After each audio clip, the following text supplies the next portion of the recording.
శ్రీకాకుళం జిల్లా పలాస మండలం లొద్దభద్ర గ్రామంలో శనివారం సాయంత్రం 6 గంటలకు మేకపోతును దొంగిలించి తరలిస్తుండగా దొంగను గ్రామస్తులు పట్టుకున్నారు. వివరాల్లోకి వెళితే గ్రామానికి చెందిన జనగ కేశవరావు అనే గొర్రెల కాపరికి చెందిన మేకపోతును ముగ్గురు యువకులు కాలు కట్టి బలవంతంగా తరలిస్తుండగా స్థానికులు అడ్డుకున్నారు. ఇదే అదునుగా చూసి ఇద్దరు యువకులు ద్విచక్ర వాహనంపై పరారు కాగా ఓ యువకుడు స్థానికులకు చిక్కాడు.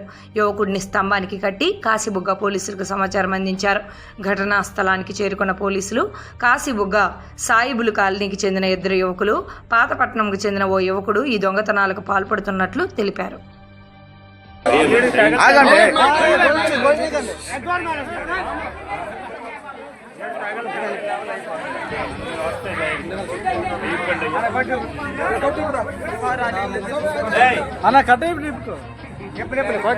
సార్ వచ్చారు కదా